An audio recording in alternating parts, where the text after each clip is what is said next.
میں 3 عمل اپنی اولاد کی زندگی خطرے میں ڈالتے ہیں۔ حضرت علی رضی اللہ تعالیٰ عنہ سے ایک عورت نے پوچھا، کیا ایسے بھی میرے کوئی عمل ہو سکتے ہیں جو میری اولاد کے لیے خطرے کا باعث بن سکتے ہیں؟ تو حضرت علی رضی اللہ تعالیٰ عنہ نے فرمایا، ماں باپ کے 5 ایسے کام جو کہ اولاد کو موت کے منہ میں لے جاتے ہیں، وہ 5 عمل کیا ہیں؟ پیارے دوستو، مسلم کی حدیث میں یہ بات روایت ہے کہ حضرت محمد صلی اللہ علیہ وآلہ وسلم نے فرمایا، اگر میں ماں باپ کو اس دنیا میں زندہ پاتا تو اگر میں عشاء کے فرض پڑھ رہا ہوتا، میرے ماں باپ میں سے کوئی مجھے آواز دیتا تو میں نماز چھوڑ کر انہیں لبیک کہتا۔ ایک دفعہ حضرت علی رضی اللہ تعالیٰ عنہ اپنے حجرے میں موجود تھے کہ ایک بوڑھی عورت آئی اور عرض کیا، اے امیر المومنین، میری 2 ہی اولادیں ہیں، ایک بیٹا اور دوسری بیٹی، وہ دونوں ہی نافرمان ہیں اور وہ دونوں اکثر بیمار رہتے ہیں۔ میری بیٹی کا رشتہ لینے کے لیے کوئی تیار نہیں اور بیٹے کو کوئی رشتہ دینے کے لیے تیار نہیں۔ میں ایسا کون سا عمل کروں جس سے ان کی زندگی میں برکت آئے اور وہ عمل انہیں نفع دے اور وہ میری فرما برداری کریں، وہ صحت یاب بھی ہو جائیں؟ میں ایسا کون سا کام کروں؟ کیونکہ وہ دونوں نافرمان ہیں، میرا کہنا نہیں مانتے، میرا بیٹا شراب اور دیگر گناہ بھی کرتا ہے، وہ دونوں دین اسلام سے مطابقت نہیں رکھتے۔ اے امیر المومنین، مجھے کوئی ایسا عمل بتائیے جس سے وہ دونوں راہ راست پر آ جائیں، دونوں کے رشتے بھی ہو جائیں اور وہ فرما بردار بن جائیں، وہ دونوں صحت مند بھی ہو جائیں۔ حضرت علی رضی اللہ تعالیٰ عنہ نے اس عورت سے فرمایا کہ ماں باپ کے 5 ایسے گناہ جن کی سزا اولاد کو بھی ملتی ہے، وہ 5 عمل ایسے ہیں جس سے اولاد کا تعلق جڑ جاتا ہے۔ حضرت علی رضی اللہ تعالیٰ عنہ نے فرمایا، اگر ماں باپ یہ عمل کرتے ہیں تو ان کے عملوں کی وجہ سے اولاد بھی اس جرم میں شریک کر دی جاتی ہے۔ اس خاتون نے پوچھا، وہ 5 عمل کون سے ہیں؟ حضرت علی رضی اللہ تعالیٰ عنہ نے فرمایا، وہ 5 عمل یہ ہیں۔ نمبر 1، جس گھر میں والدین قرآن مجید کو سمجھنے کے باوجود اس کی تلاوت نہ کریں تو ایسے والدین اللہ کے عذاب کے مستحق ہوتے ہی ہیں، لیکن اس کی سزا ان کی اولاد کو بھی ملتی ہے۔ ایسے والدین کی اولاد نافرمان بے حیا ہو جاتی ہے۔ آپ اپنے گھروں میں دیکھیں کہ قرآن مجید، جو کہ اللہ تعالیٰ کی آخری کتاب ہے اور حضرت محمد مصطفیٰ صلی اللہ علیہ وآلہ وسلم پر نازل ہوئی، جو کہ قیامت تک کے مسلمانوں کے لیے ہدایت کا منبع ہے، لیکن افسوس کہ ہم صرف رمضان میں قرآن پاک کو پڑھتے ہیں یا پھر جب کوئی فوتگی ہو جائے۔ قرآن مجید ہمارے گھروں میں موجود ہوتا ہے اور اس پر دھول جم جاتی ہے، مگر ہم اسے کھول کر پڑھنے کی کوشش نہیں کرتے۔ ہمیں چاہیے کہ اس مقدس کتاب کی تلاوت کریں تاکہ ہمارے گھروں میں اللہ تعالیٰ رحمتیں اور برکتیں نازل فرماتا رہے۔ جو ماں باپ قرآن پاک کو سمجھنے کے باوجود نہیں پڑھتے، ان کی اولادیں بے حیا، تنگ دست ہو جاتی ہیں۔ نمبر 2، امیر المومنین حضرت علی رضی اللہ تعالیٰ عنہ نے فرمایا، جس گھر میں ماں باپ روزانہ لڑتے ہیں اور ایک دوسرے کو گالیاں دیتے رہتے ہیں، جہاں گالیاں دی جائیں وہاں شیطان ہی ڈیرے ڈالتے ہیں، فرشتے نہیں، اور شیطان ان کو ہر وقت بھڑکاتے رہتے ہیں۔ آپ خود سوچئے کہ جس گھر میں ہر وقت شیطان کا بسیرا ہو، فرشتے وہاں نہ آئیں تو ایسا گھر تو جہنم ہی ہوگا، کیونکہ فرشتے تو یہودیوں اور مشرکوں کے گھروں میں نہیں آتے۔ حضور نبی کریم صلی اللہ علیہ وآلہ وسلم کا فرمان اقدس ہے کہ ایک دوسرے کو گالی دینا اسلام میں حرام ہے۔ والدین کو دیکھ کر اولاد جوان ہوتی ہے، جیسا طرز عمل والدین کا ہوگا اولاد بھی ویسی ہی ہوگی۔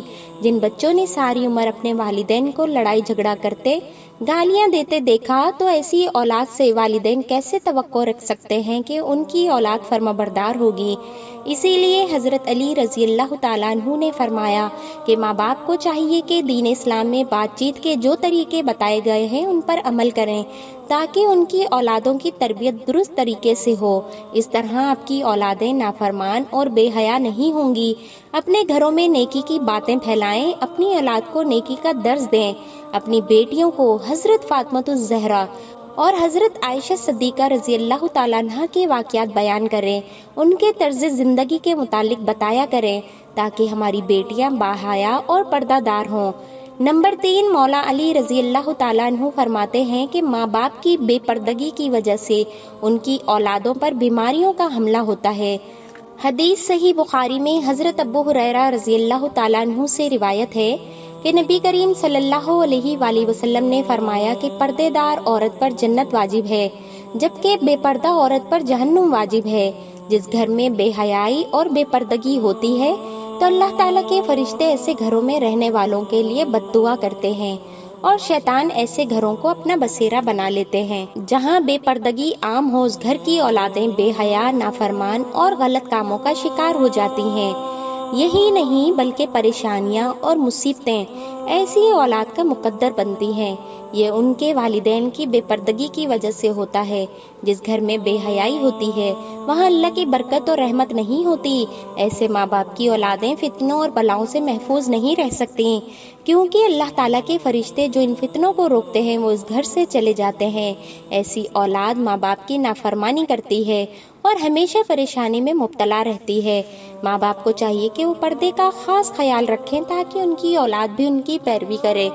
آپ نے مشاہدہ کیا ہوگا کہ آپ کے ارد گرد جو ماں باپ پردے کا خیال نہیں رکھتے تو ان کی باتیں زبان زد عام ہوتی ہیں۔ اکثر عورتیں یہ کہتی ہوئی دکھائی دیتی ہیں کہ پردہ دل کا ہونا چاہیے، تو ایسی عورتوں کو اللہ کے غضب سے ڈرنا چاہیے کہ کیا ان کا دل حضرت فاطمہ الزہرا رضی اللہ تعالیٰ عنہا اور حضرت عائشہ صدیقہ رضی اللہ تعالیٰ عنہا کے دل سے زیادہ پاک ہے؟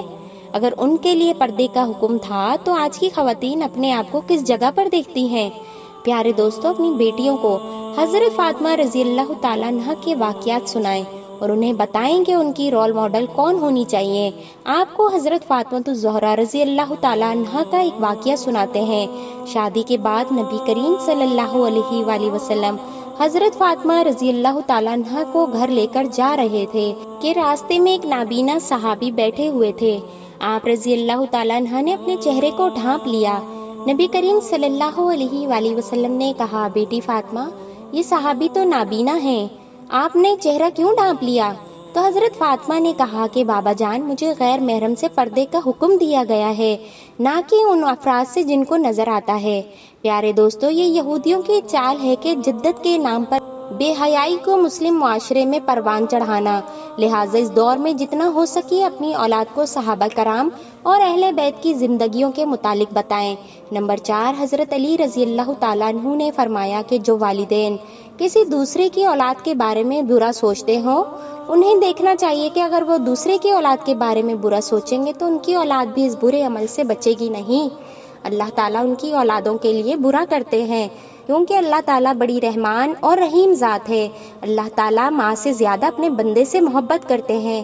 اگر تم کسی کی اولاد کو پریشانی میں ڈالو گے تو اللہ تعالیٰ وہی نظریات تمہاری اولادوں پر مسلط فرما دیتے ہیں، کیونکہ جیسا کرو گے ویسا بھرو گے۔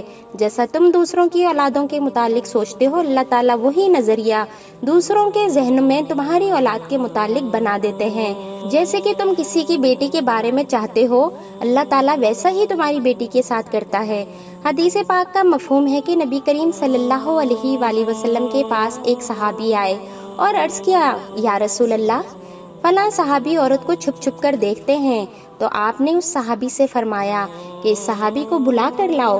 جب وہ صحابی آپ صلی اللہ علیہ وآلہ وسلم کی خدمت اقدس میں حاضر ہوئے تو آپ نے اس سے کہا، تم اپنے گھر کی حفاظت کی ذمہ داری چھوڑ گئے ہو کیا؟ صحابی نے جواب دیا، نہیں، میں تو اپنے گھر کی آپ کے فرمان کے مطابق نگہبانی کرتا ہوں۔ آپ نے فرمایا، جاؤ گھر جا کر دیکھو آپ کا گھر محفوظ بھی ہے یا نہیں۔ وہ صحابی جب گھر گئے تو دیکھا کہ ان کے گھر کی ایک دیوار گر چکی ہے۔ وہ صحابی واپس آئے، آپ کی خدمت میں حاضر ہوئے اور پوچھے، یا رسول اللہ صلی اللہ علیہ وآلہ وسلم، یہ کیا معاملہ ہے؟ تو آپ نے فرمایا، اگر تم کسی کی عورت کو دیکھو گے تو اللہ تعالیٰ تمہارے گھر کی دیوار گرا دے گا۔ دوسروں کی بیٹیوں کو اپنی بیٹیاں سمجھو، ہر بہن کو اپنی بہن سمجھو تاکہ تمہاری عزتیں بھی محفوظ رہ سکیں۔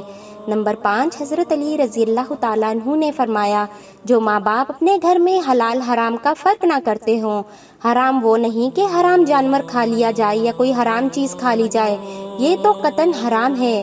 حرام وہ جو حلال کو حرام کر کے کھایا جائے، کوئی دھوکہ فراڈ کر کے کسی کا حق کھا لیا جائے یا کسی غریب مسکین کا حق کھا لیا جائے تو یہ بھی حرام ہے۔ اگر حرام مال بچوں کو کھلایا جائے تو اولاد نافرمان، بے حیا اور بیماریوں میں مبتلا ہو جاتی ہے۔ آج کل یہ بیماری ہمارے معاشرے میں عام ہو گئی ہے۔ حرام کھانے والے اسے حلال سمجھ کر کھا رہے ہیں۔ اللہ تعالی ہم سب مسلمانوں کو رزق حلال کی توفیق عطا فرمائے۔